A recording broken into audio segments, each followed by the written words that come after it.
Welcome to She Said Homestead, the podcast that explores homesteading from a range of perspectives. We're Sage and Mickayla, two homesteaders, each with unique experiences, properties, and future goals for our homesteads. We're discussing various homesteading topics, sharing our personal experiences as women working full-time who are managing homesteads as well, and shining a light on the stories of other inspiring homesteaders. Before we dive in, be sure to hit that subscribe button so you never miss an episode. And if you enjoy our podcast, please consider leaving a review. It really helps us grow and share these homesteading stories with even more people. Hey there, guys. Welcome back to the podcast. I'm Mickayla from Calico Cow Acres. And I'm Sage from Terra Nova Acres, and we both have homesteads in Western North Carolina.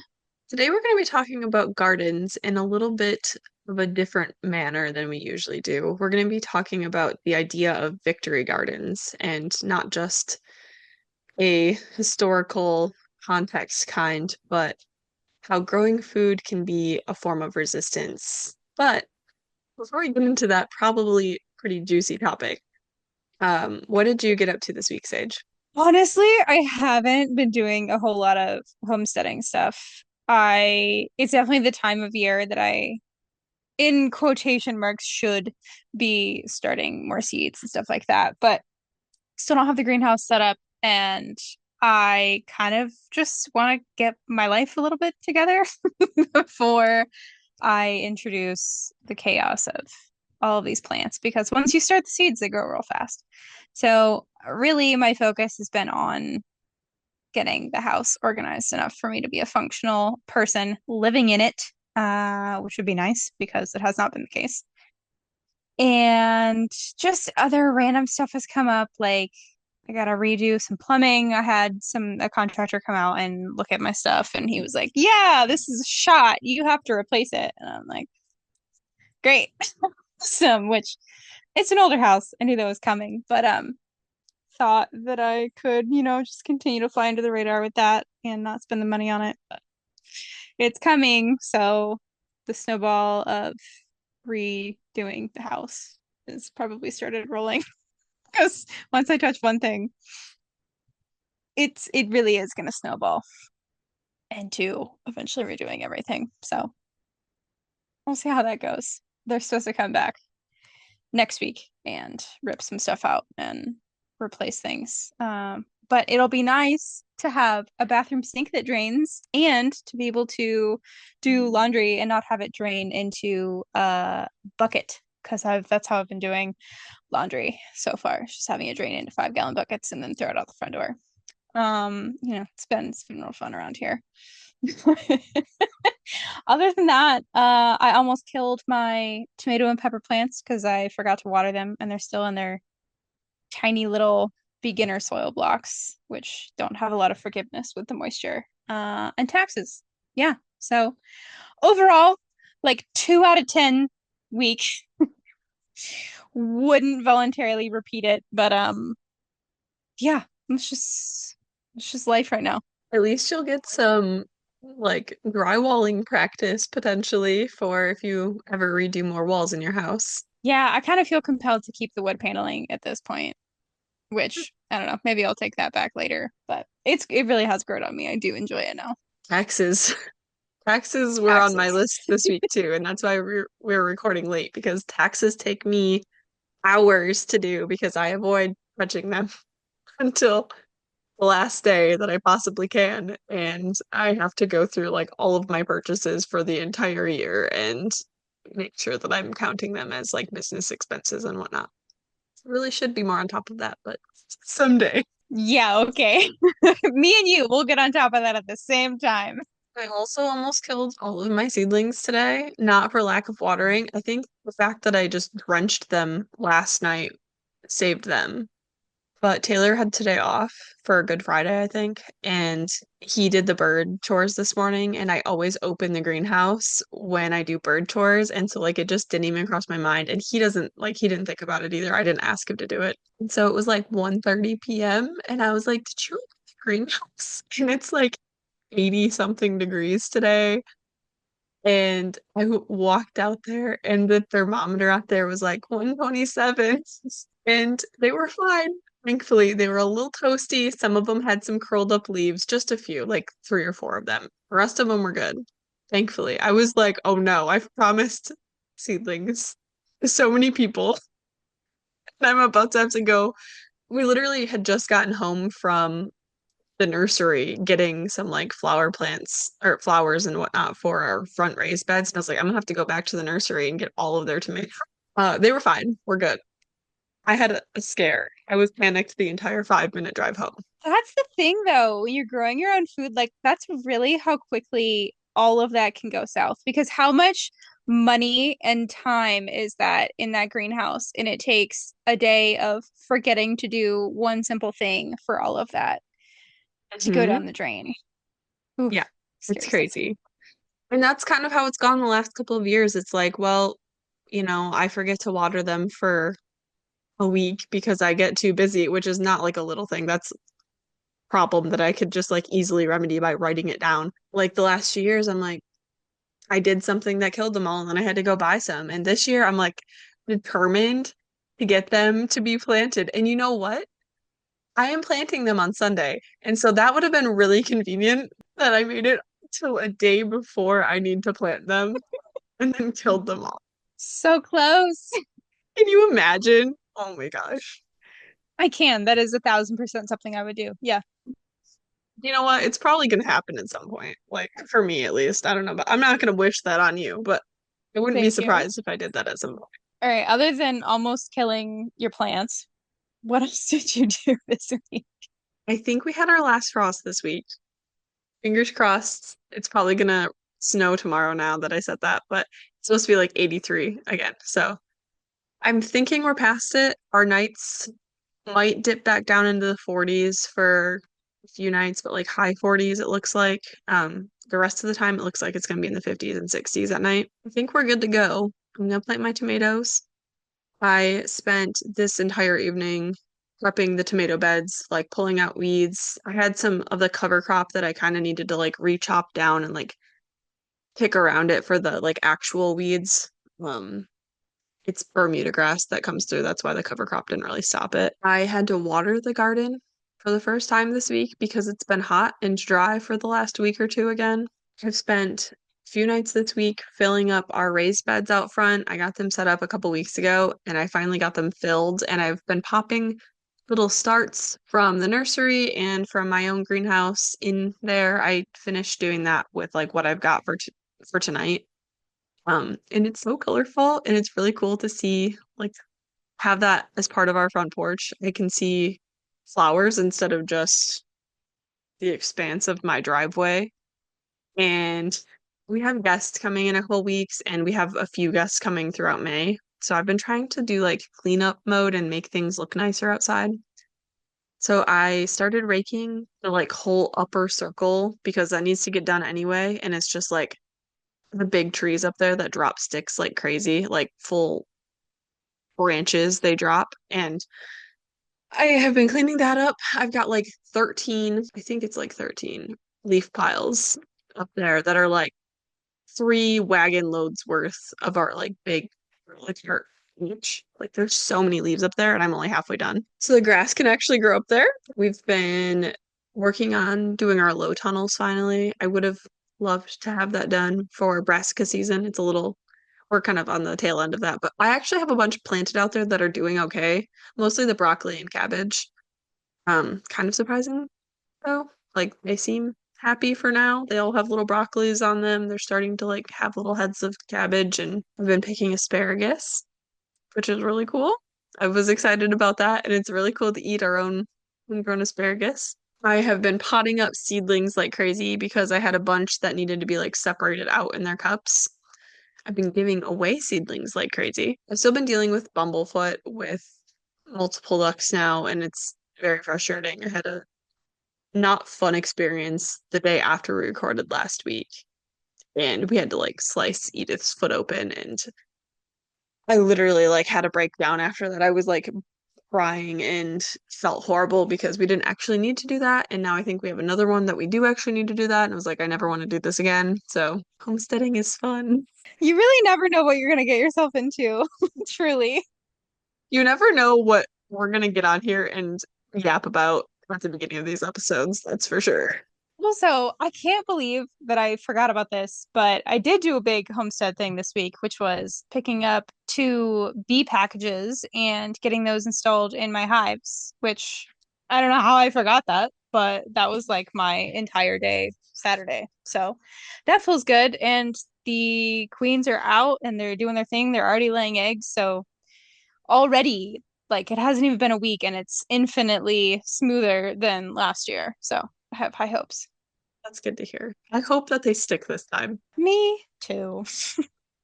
Also, when you just said that they're laying eggs, I pictured chicken eggs in my head when I heard that word, and I was like, that's wrong. A little bit different. Yeah. A little bit different. Okay, the last thing that I did was I made tallow balm, like homemade whipped tallow balm and homemade lip balm. That was really exciting. The one that I got from Toops& Co., that's like the tallow lip balm, is like it was phenomenal. And then I think mine's even slightly better. Not to toot Ooh, my own horn, but I'm a big fan. strong statement there. Nice. Yeah. Does it taste like anything? It's 'Cause I have essential oils in it. It's mint and orange, and it's spearmint, orange, and maybe one other thing, but I can't remember. It's at does least the spearmint and tallow orange. have a taste to it though? Or is it No, pretty neutral? it's like a scentless cooking oil, basically. It's completely, it looks like coconut oil, honestly. It doesn't smell like coconuts, but yeah, it's just like flavorless. It doesn't have any smell to it or anything. All right, that's enough about my week. I feel like I always have so many things to say. We're here to talk about gardens. I feel like we haven't had a chance to talk too much about our gardens in the last few episodes. So we're not going to be specifically talking about our gardens today, but I'm excited to get back to the topic of gardening since it is full-on gardening season right now. So I feel like we should start this episode with what is a victory garden? Like talk about that in past tense, I guess, in case anybody who's listening doesn't know. Victory gardens are, I guess it would be considered a wartime term for the general era around World War II. I'm not an expert on victory gardens whatsoever. I do actually listen to some podcasts that are talking about like cooking meals and victory garden style things during World War II, and they're really interesting, but I am most definitely not an expert on them. But I think the basic gist of them was to kind of empower people to grow their own food when supply chains were struggling or were shifted to meet like wartime demand for products centering around the war. I don't really have a specific example that's probably accurate, but think like a factory who was making bagging up flour or something before switched to making tanks. That's the best I got. Yeah, and then you also have to think about, all the resources that you have to shift to feeding the people who are on the front lines. And so it was definitely an effort on the citizen side to say, okay, I'm going to consume less so that we can send resources that way. And also, yeah, manufacturing shifted and everything shifted. And so it was a way to basically support the war effort by doing more for yourself so there's more left over for the rest of the system. I also think it's an interesting thing to note, and maybe just like the timing of it. The specifically talking about like World War II era victory gardens, which I think is like the timeline for it. Why are you giggling? Just the parallels between, the World War II era politically and now politically. I just like I was like, did I say something weird? No, no, no. That wasn't me thing. I got it, but I was it was either I messed up something and you were laughing at me, or or it was what I also thought, which is accurate. Um, but the the shift of all of this stuff and like the empowering people to grow their own food happening during the wartime era post Great Depression. It's so interesting to me that this happened like after all of the rationing and whatnot from the Great Depression. So people were probably actually kind of trained and used to that kind of community sufficiency and like restrictiveness unfortunately, already. And I can't really think of a time off the top of my head between, this Victory Garden era and now when, at least in the US, right? Because that's where I live. That's really all I know, where we have had that same mentality of, you know, try to grow this you're on your own, try to consume less. It's honestly been the opposite for a long time here. Our country in particular, I won't speak for the rest of the world. I feel like our country in particular is very used to convenience and having a lot and being able to purchase a lot. And we're not used to like having any sort of restriction other than our own budgets, right? Like other than our own monetary ability to purchase things. We're not used to being told no. Yeah, we're not used to being told no, and we're used to over consuming just because we can. Hmm. Something that I think is interesting and kind of diverges in the Victory Garden of yore back then versus now is, back then it was viewed as this like patriotic duty, really, is that's kind of your end of the bargain to hold up, if you're not on the front lines, if you're at home holding things down, that's how you support. But at least from my perspective, looking at what's going on now, there's a lot of political shifts where we are, but at least how I see this is not patriotic. It's honestly more of an act of resistance. Seeing everything that's going on, paying attention to companies and corporations and what their policies are, and intentionally supporting or not supporting them because of that. And a huge part of that has been consuming less, right? Like, first step is realizing, hey, maybe I don't need all this stuff.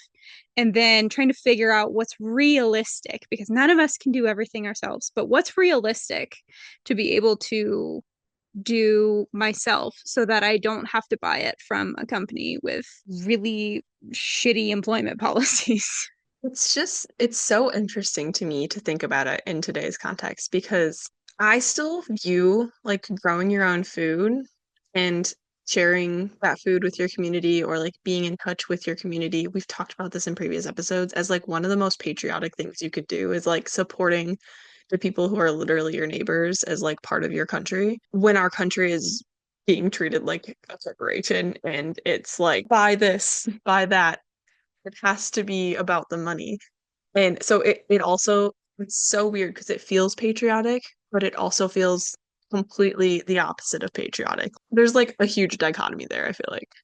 I I genuinely don't know what to think about it because our country is so built on the idea of being able to pick yourself up and make as much money as you possibly want and like run a business and, become a millionaire, whatever you want to do. But a lot of that comes at the expense of other people. And it also always involves money.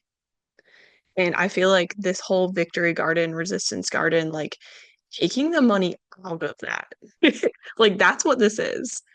Other than like having to purchase seeds, but you could also trade seeds.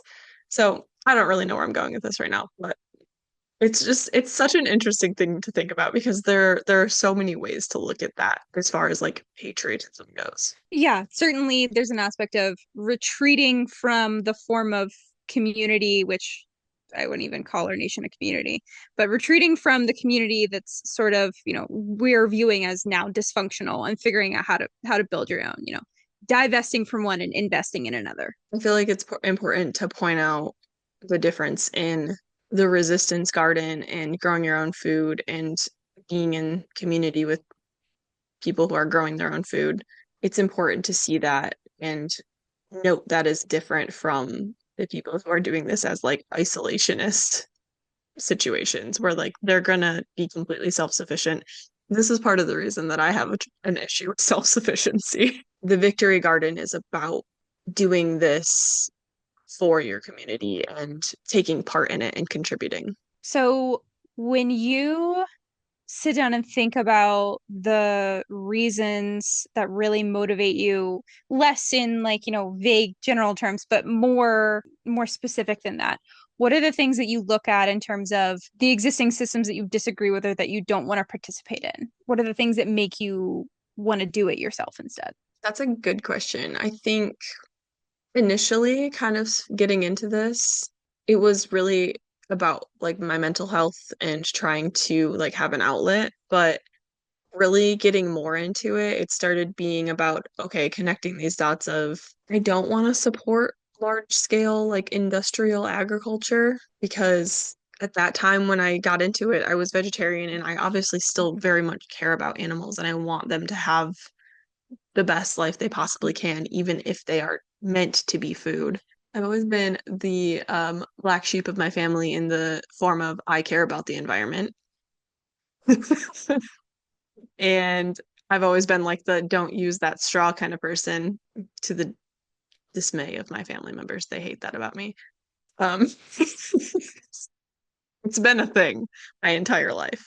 And then honestly, like the prices of everything, but especially food, that's the amount of money food has gone up in since I've been an adult in the last 10 years has just been insane. Like I can't put words to it. It's super annoying, honestly. That's the best word I can think of. I mean, I feel like there are different reasons, probably in addition to those things that I'm not thinking of right now. Are there any others that you can think of that kind of motivated you? I could probably sit here and list 100, but the big things that really irritate me and get under my skin and that make me actually want to do something about it, to the extent that I'm capable. The biggest one is probably the way things are structured right now. It truly is set up just to funnel money from most of us to like 0.5% of people who own like everything. And so the things that I do buy, I'm trying my best to find it locally. I travel, I don't know, probably 3 times farther to go pick up feed and hay and everything else. And I could get it a lot faster and I could get it cheaper, um, closer to me, but I don't because I'm not going to go support that corporation because that money doesn't stay in my community if I go and spend it at that big chain. And it's just like, I think it hits on this larger pattern in our society of everything becomes this resource to be mined, including people. And there's just no respect or compassion for anything. And I can't stand that. I don't want to live in a society that functions that way. And so that really gets me heated. I get very irritated thinking about that. So yeah, to whatever extent I can, I buy local. I buy from locally owned businesses. And then the rest of it I do myself. And kind of my entire life, I've been picky isn't an inaccurate word. But like I know what I like and I know the way that I like it done. And a lot of the time I can't find that. And so I've been this person who's gotten used to kind of just doing everything that I possibly can by myself, which has pros and cons.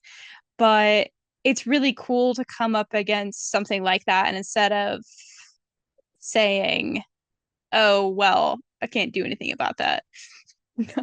To maybe an unhealthy degree, I'm like, I can do something about that. I'm gonna go turn that giant piece of land on my property into a garden, and I'll be damned if you get my money. I mean, that kind of stuff is so cool too, because it's like I'm gonna bring you some shishito peppers so you don't have to go spend money on them if you could even find them because that's not something that's like super readily available. You brought flower bouquets to our little friend thing, our friend event a couple weeks ago, and that's like I don't normally go buy bouquets, but it's like, okay, well, I could have spent 15, $20 on something like that, but it's just like, you know, this this trading of resources. So you saying that you are kind of picky about how things are done reminded me that I do have another reason, and it's not necessarily like this overarching political or worldwide thing, but it is definitely something that plays into those other things for me, and that is like the creativity of all of it and just being able to use it as a form of expression where I'm not having to, I mean, I guess I am putting money into it, but it's not like I'm not actively like, okay, let's go on an outing and go shopping and spend money. It's a hobby for me. It's something I can do that's creative, that feeds me, and I'm not like being sold something while I'm out in the garden. I'm not being advertised to, and it like helps my brain turn that off. Yeah, I guess I should explain that. That's not where I started. So that brings up a good point. Like, I didn't start homesteading or growing a garden or any of that because of that initially. Like that's where it's evolved to for me. It definitely started with more of the creative thing, like, okay, what do I enjoy doing actually? And let me go spend my life doing that instead of staring at a computer screen. Gross. And then, environmental aspects played into that too, but it's become very political to me. Like before, I wouldn't have really associated with the term victory garden or, really even cared that much to think about it. But the more things are changing, the more I'm caring and the more, now I would call what I'm doing a victory garden. Okay, that actually brings me to my next question. Factoring in all of your feelings and the evolvement of your homesteading journey and like the reasons, would you necessarily call it a victory garden or would you call it something like a resistance garden? I know you don't like people telling you what to do, so I feel like resistance is a good term. I feel so seen. I hate people telling me what to do. I don't I feel like there's a better term for it, but I feel like I identify more with Victory Garden, at least in this current moment, because for one, I love to win. And I kind of do feel like there's this like tug of war battle right now. Um, so yeah, I like the term Victory Garden because it insinuates I'm gonna win. I like that. I like that take. It's positive. I am not necessarily so glass half full, and I like to be the pessimist in things, and I'm gonna call it resistance garden because sometimes you just gotta be like, hello, here's my middle finger, you know? And Oh, sometimes I that like just that feels too. good. Yeah. It feels like a middle finger, doesn't it? Yes. Like, you're gonna tell me I can only have one kind of bell pepper? No, Watch me. I'm gonna have 17. And I think as I've kind of watched more of the political side of things unfold, one of the feelings I've noticed is a certain degree of helplessness, which should be aware of, but also should do something to change that, right? Because we're not helpless. And growing food, especially embracing growing it in an active form of resistance is something I can do. Is it going to fix everything? Nope. But is it something that I can do to sort of add momentum to where I want things to go? Yeah, absolutely. And so it gives me something to do with my hands. It allows me the ability and the opportunity to feel like I'm actually doing something, which helps my mental state a lot with it. And I think we all need that right now. We all need the ability to feel like we have just a little bit of control over something, even if it's a percent of control. It's helpful. And this is probably like more of a specific to us case than most people. But I feel like the act of growing a garden, the act of homesteading has led us, the two of us, to this point where like we're talking about this and this is having this conversation feels like another way to have control over something. It's not something, I guess, tangible because it's just like, words on a screen. But being able to put these thoughts out into the world has come from growing food, which is really interesting. Like, I know that's kind of a tangent, but like, I know that this is going to get played on someone's Spotify podcasts or on YouTube. And you know what's really annoying to me about that? There's going to be ads in it. And I really hate that, but I also feel like the information that we're putting out here as far as like just our thoughts in between those is valuable enough to, deal with that. I mean, that's kind of what I was saying earlier, though. When I go out into the garden, I have this feeling of peace in my own brain because one, I know I'm doing something that's directly affecting the quality of my life in multiple ways. And and it's not something that I have to in that moment go spend money on. I don't have to go I'm not tempted to. It's not that I have to. I'm not tempted to go to Starbucks and then go shopping at, I don't know, like whatever store. I haven't even gone to like I haven't gone shopping other than groceries in like literal years. TJ Maxx. I used to go shopping at TJ Maxx in college.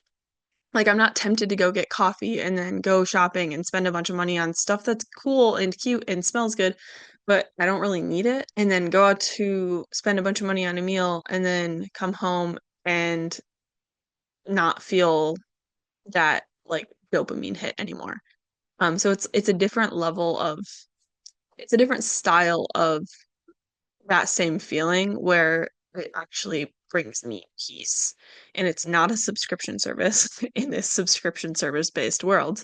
It's not an advertisement. It's not like constant stimulation of my brain. And it feels really nice to just go outside and put my hands in the soil. Never really considered prior to homesteading and like being really in this. And I guess probably the political climate that we're in has really thrown me into this, but I didn't really realize how political growing your own food was previously in my life. And having the sense of security that the jars on my shelves and the fact that I know how to grow food in my yard brings me, that amount of security allows me to have the mental space. Not saying that I'm not busy, but it allows me to have the mental space and ability to feel and see I have value that I can provide to others elsewhere. So I can participate in community. I can participate in various forms of mutual aid where, like, because I have this security, I can advocate for and I can help others in just various ways. Like, I'm not going to give specific examples, but the sense of security that having food on your shelves and in your garden provides you allows you to be a bigger advocate and bigger help. Yeah, I think something that is hard in situations like this, I definitely struggle with it personally. I've struggled with it in different ways my whole life, is the balance between in a situation where resources are scarce, whatever that resource is, how do you balance meeting your own needs and also meeting the community's needs? And what I continue to come back to and have to relearn the hard way, because I'm stubborn, imagine that, is it's not until you are able to meet your own needs in whatever way that you will truly have like genuine and deep capacity to also help the people around you. And I think that's hard, and I think there's a lot of guilt that comes with that too. And of course there's balance there. None of us need to hoard anything, but that makes total sense, talking about how having food in your pantry would give you, the peace of mind to have a calmer nervous system and be a little bit more, centered in a way that would help you extend a hand out to other people. Yeah, is a great point. I don't think I would have made that connection without you bringing that up. You mentioned this potential like scarcity of resources in a situation. A lot of the times in our situation right now, like where we are in our country, everything that's happening right now, a lot of the times that resource is mental capacity, that resource is time. And so if I have the mental capacity because I'm not so stressed out about providing for me and Taylor to be able to eat, for my animals to be able to eat. I have that sense of security. I know that I've got that taken care of. I know that those needs are taken care of. I have the ability to attend a protest or go to the town hall meetings or something like that and advocate and speak up for the people who are worried about those things. They are worried about putting food on the table for their children, and they are worried about making ends meet for the month. Um, and that's, I don't know. It might sound crazy if you're not thinking like super deeply about this, but it is all connected. 100% agree on that. With that being said, I know that was a lot, but I'm just curious your thoughts on if you do have the capacity and the ability and the space to do so, is it ethical to not grow your own food, or at least some of it? That's kind of a big question. Okay, is it ethical if you have the ability to opt to not grow your food? I think my answer to every question ever is going to be it depends, but it depends. Right? Right? Like what's the trade-off there? There's so many options. If your trade-off is, hey, I'm gonna trust someone else in the community to grow my own food so that I have time and ability to do this other thing that then betters society, then yeah, absolutely. But I think applying that to my life personally, looking at my case, is it ethical for me to not grow my own food? I think the answer there would be no, because I do have the ability and it is something that I can do well and do to the extent that I can share with other people. And just because of my particular set of circumstances and privileges, I think it would be unethical for me to not grow my food. What if That's I fair. flip that around on you? Because I'm very curious. My answer is always going to be it's deeper than that. Um, it's deeper than just yes or no. Um, I completely agree with you. And I think that another portion of it is if you have the ability to do so, you have the time and the space or whatever, and you're not compelled to grow food. I feel like gardening is like the biggest hobby in the world because it has people from so many different walks of life like doing it. And I think that it's inherent that we kind of gravitate towards that as human beings. And I think if you have the ability to do it and you're not compelled to do it, then there's some sort of disconnect with said person and the human nature. I don't know.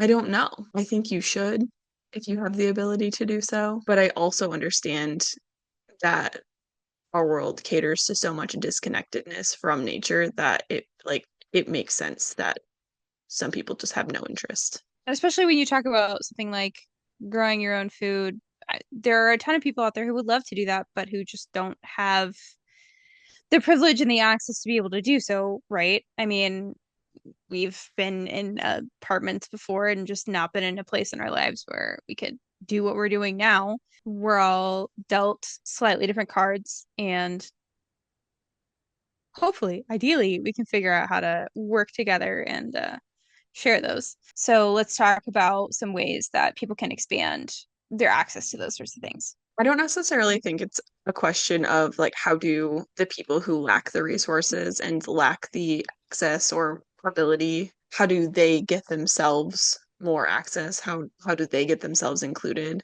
I think it's more of a question of like how do the people who do have the resources and the access to this privilege of growing food, how do we bring those people up and like level the playing field, I guess, or like help benefit the people who don't have that ability. I don't have answers to this. This is something that's a much larger scale issue than I honestly have the ability to comprehend. Like I know there's just like growing your own food is political. I think the overall health and well-being of the individuals in our country and the world is extremely political and it's tied into so many things.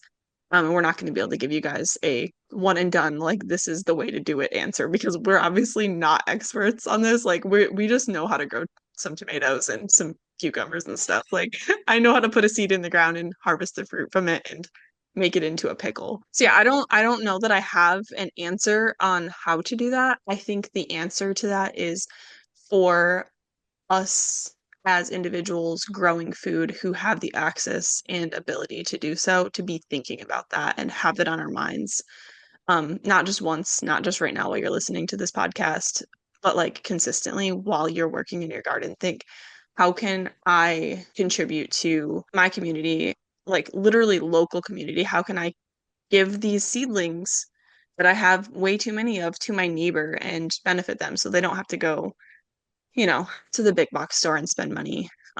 Like little things like that. Yeah, I think keeping it on our minds as people who have that privilege is important. Very much agree. And I also think that a huge aspect of that is the knowledge barrier, because it doesn't take very long when you remove a generation of people from their access to land and access to grow their own food. It doesn't take very long at all for all of those skills and all that invaluable knowledge to be kind of extinguished. And so I think if you do know how to grow food, and I think if you're in a position to be able to share that in whatever capacity, there's a certain responsibility to do that there. And I certainly don't do it perfectly, but like that's definitely one of the motivators for every single presence I have on social media, right? I don't know. It's a process. I feel stressed out because I do feel so lucky to be in the position that I'm in, and I constantly feel like I'm not doing enough to like, you know, spread the love around with that. There's a certain level of panic of like, I don't I don't know how to do it better. But there's gotta be a way. I don't know. To this point, the knowledge sharing has been my focus, but that's as far as I've gotten. I also feel that occasionally, and I also have that panic of like, okay, I could be doing so much more. But the reality is that I can't. Like, I am at my maximum capacity most of the time, and I'm doing what I can. And I think like you are in the same position. We have to remember, this is a reminder to me and you. We have to remember that we are still setting up our homesteads. Like, we're still getting to the point where it's like a well-oiled machine. And there are other factors in it where it's like, okay, maybe your homestead is set up, but you also have other responsibilities from the homestead. So like you do what you can. And in the future you might be able to do more, but in the moment you can only do as much as you can do. And if your own mental health, like it's what we talked about earlier, if your own mental health isn't in the place where you can take that on as far as like your capacity goes, like it's just not there and you're offering what you can offer. Yeah, I think the guilt aspect for me comes in particularly with like access to land. And like in theory, I would love to be like, yeah, I'm gonna have three people who just like have free reign on this area of my property to do whatever, but I would implode if there were random people walking around my property all the time. And I understand that a lot of people won't get that. But just for me and how my brain is set up, I genuinely could not handle that. Thought about it. I think about it a lot, and I will probably continue to feel guilty about that. But yeah, for anyone who's thinking about why don't you just share your space, I would not be a functional human being. I think it just goes back to like we all have different abilities and that's something that would affect your mental health and it's, something we have to draw a line. But I think the overall point here is that I'll speak for myself. I don't want to speak for you, but I think that it's important for us to be pondering these things while we're doing these activities and again, not feeling guilty about it if you're not doing these things, but maybe just thinking about it and like preparing for it. I have to think about something like for sometimes a year before I actually like get to it. That's just how my brain works and it's okay. Like things get done eventually. But in the thought process, realizing that everybody on this planet, regardless of who they are, where they come from, anything like that, like all human beings on this planet deserve the right to healthy food and water that's good for them and these natural resources like we all deserve to have access to them and we're at a point in society where we can offer those resources to everybody and it's just not the case that that's happening. Yeah, there's a quote that I continue to run into over and over, and every time I encounter it, it makes me go, hmm. And it's something to the effect of where we are in society, surely the scarcity that we experience is intentional, right? It's not that we globally don't have enough to go around. It's that our system for how we distribute it is really, really messed up. That is not a topic that I intend to get into on this episode because I feel like we could talk a lot about that and people probably wouldn't want to listen to that rant. Or maybe they that's would. its own topic entirely, right? Like Yeah. we can't fully have that discussion, but it's definitely worth mentioning. I'm gonna end this section with a statement. Growing your own food is not apolitical. It is very much political. It is very much contributing to something. It's probably contributing to different things for different people. It affects and touches, it encroaches on land access and environmental care and labor and all of the things. There's so many things that it touches. I genuinely can't think of something that it doesn't tie to. And that's probably why it's such a messed up system right now, because it does tie to everything.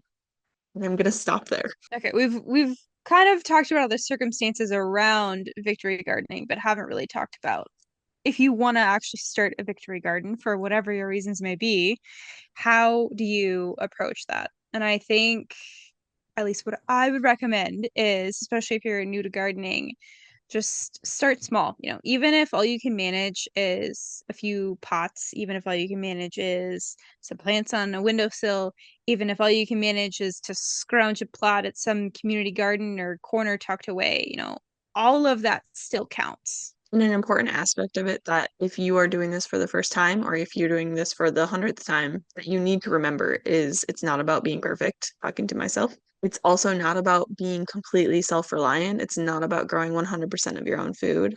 Literally just growing a basil plant on in a pot on your patio or in your windowsill makes a difference. It's about participating in the food system in a different way, in my opinion. I know that I said I am looking at my garden at this moment in time as a resistance garden and you said victory garden, but either way, looking at it as one of those two things, is there anything this year in particular that you changed about your garden plans to accommodate that fact? Yeah, I think I have some decent pattern recognition skills. I'm not always right, but I'd like to think I'm right more often than not. With the change in administration, one of the things that became very clear to me was that my priorities shifted. And there were some things that I wanted to make sure that I had lined out before that administration change took place. So that was really what poked me to go ahead and invest in the greenhouse. That was what poked me to go ahead and invest in the high tunnel. I would not have done those things if political circumstances were different because they're big investments and I'm not really in a great place to make them, but like context is everything, so it's also a great time to invest in those things in my opinion. And so yeah, it's a volume thing.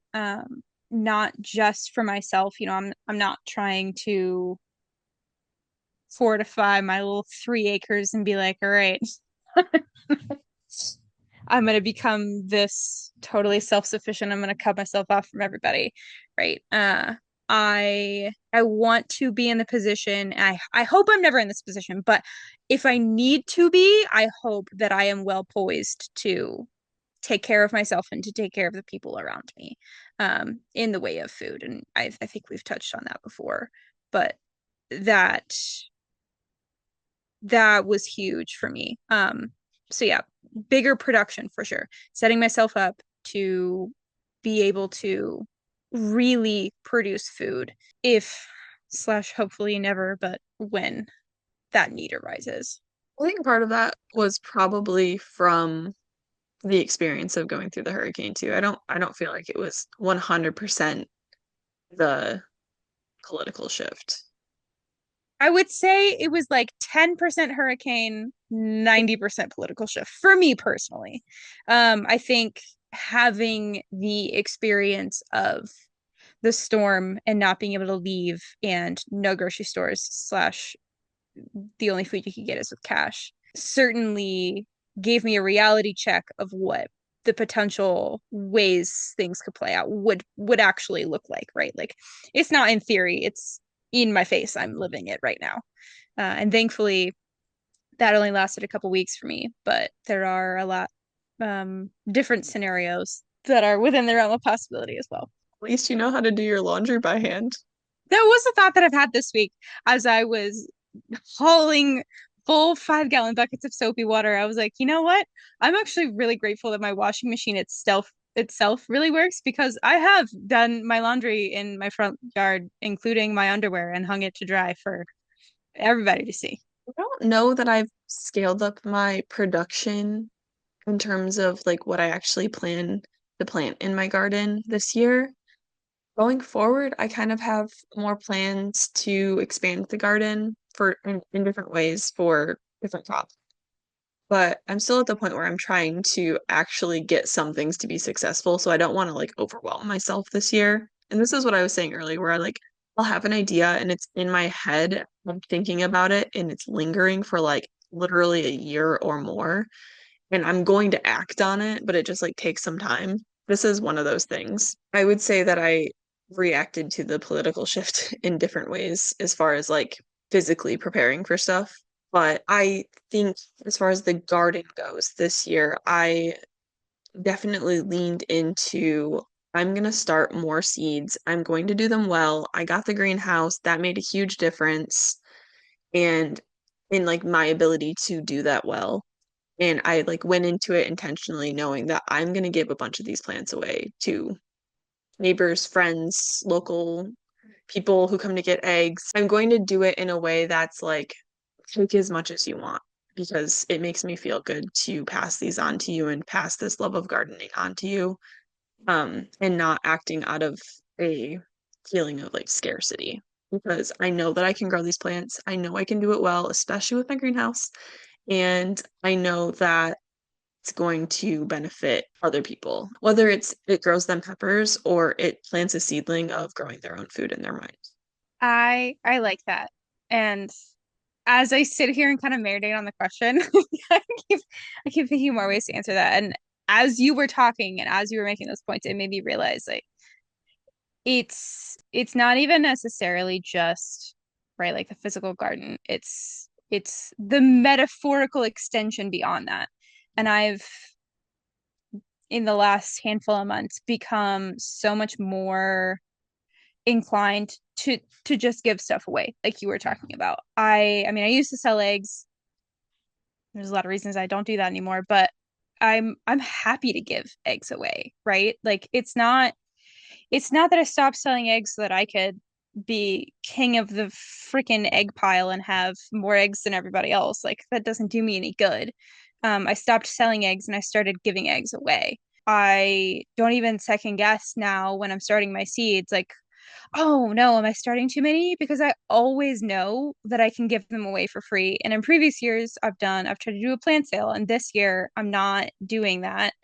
Partially because I just don't have the freaking time, but also I'm getting comfortable being in this position where it's like I'd rather just give stuff to people for free. I don't have to scrap and scrounge and make my homestead a side hustle in 100 different ways for it to make sense for me. And it's not because I'm freaking flush with cash either, because it's not true. This stuff's expensive, but it's just the stuff it's all meant to be shared, whether it's from the garden or not. It's it's what life's about for me. And if you have gone through this whole episode and you're looking for some more concrete resources for how to actually start getting into this stuff, we have a handful of educational content that we put out there before that we think might pique your interest, and we will link all of those down below. Thanks for joining us on this episode of She Said Homestead. We hope you enjoyed our chat. Before we say goodbye, we'd love to hear from you. Send your homesteading stories to us at shesaidhomestead@gmail.com. We can't wait to share them on the air. To stay connected, follow us on Instagram for updates and sneak peeks at what's coming up next. If you like video podcasts, make sure you subscribe to the She Said Homestead YouTube channel too. We can't thank you enough for being part of the She Said Homestead community. Until next time, happy homesteading.